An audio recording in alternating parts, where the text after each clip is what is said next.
Bonjour chers frères et sœurs en Christ, que la grâce, la paix et la miséricorde de notre Seigneur Jésus-Christ vous soient abondamment multipliées. Shalom et bienvenue dans cette nouvelle vidéo de 7 minutes de pain quotidien du 1er septembre 2025. 1er septembre 2025. Nous sommes donc arrivés à ce fameux mois de septembre 2025 par la grâce du Seigneur. Nous disons merci au Seigneur, nous lui rendons grâce pour la grâce qu'il nous a accordée effectivement de voir ce nouveau mois. C'est une grâce et nous disons merci au Seigneur. Merci Père pour le mois d'août qui s'est écoulé. Merci pour ce nouveau mois qui s'annonce. Ce 7e mois de l'année, ce 9e mois de l'année 2025 selon le calendrier que nous utilisons. Donc, nous allons poursuivre notre série dans le livre de Actes des Apôtres, chapitre 7. Nous allons lire aujourd'hui le verset 32. Et ce verset-là concerne toujours Moïse. Et c'est souvenons-nous que c'est Étienne qui est toujours en train de parler dans le Sanhédrin, devant le Sanhédrin pour sa défense, car il a été accusé injustement par des personnes qui ne pouvaient résister à la sagesse qu'il avait, aux réponses qu'il donnait, à l'intelligence par laquelle il parlait, car il était rempli du Saint-Esprit. Les personnes ont été monnayées pour l'accuser injustement, et voilà comment il se retrouve devant le Sanhédrin. Mais le Saint-Esprit, au travers de sa bouche, est en train de leur parler, leur montrant que toutes les Écritures pointaient sur Jésus-Christ et que c'est lui qui est venu en effet, mais ils ne l'ont pas reconnu, ils l'ont crucifié. Et nous savons déjà aujourd'hui que ceci était également dans le plan du Seigneur pour que la brèche soit faite, pour que nous, les païens, nous qui ne sommes pas juifs, nous puissions entrer dans le plan du salut. Et plus tard, ils sont réconciliés à leur tronc par la grâce du Seigneur. Et donc, il a commencé, Étienne, par Abraham, au chapitre, verset 2 du chapitre 7 que nous sommes en train de lire. Et il a avancé avec Jacob, Joseph, ainsi de suite. Et il s'est trouvé à Moïse.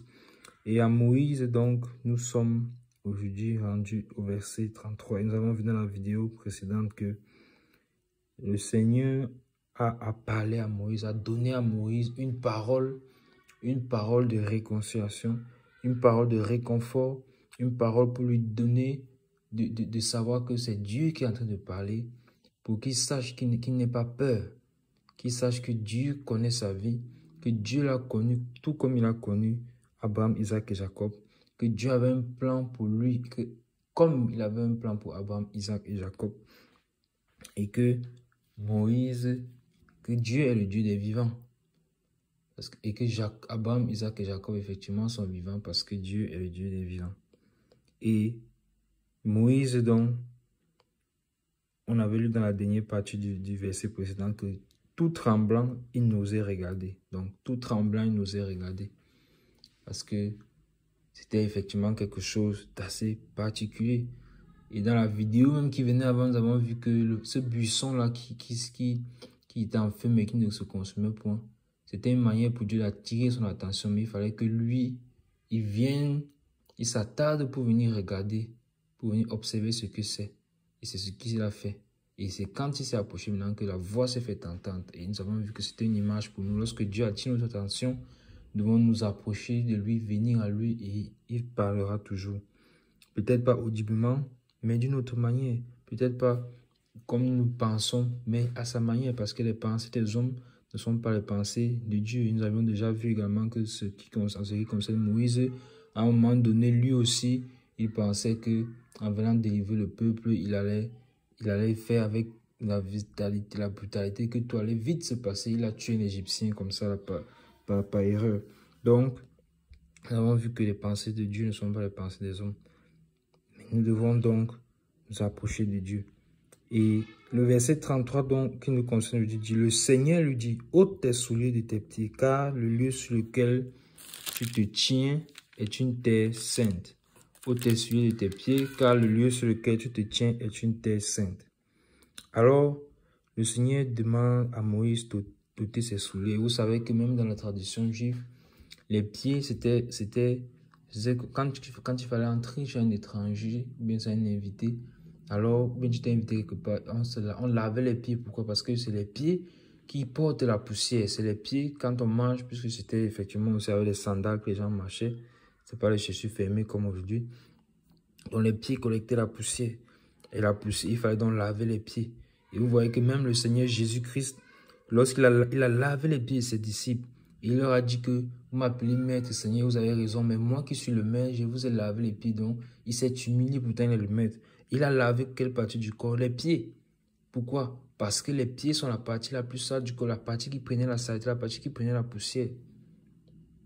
Et vous vous souvenez que lorsque Pierre a refusé que le Seigneur le lave et que Jésus-Christ lui a dit que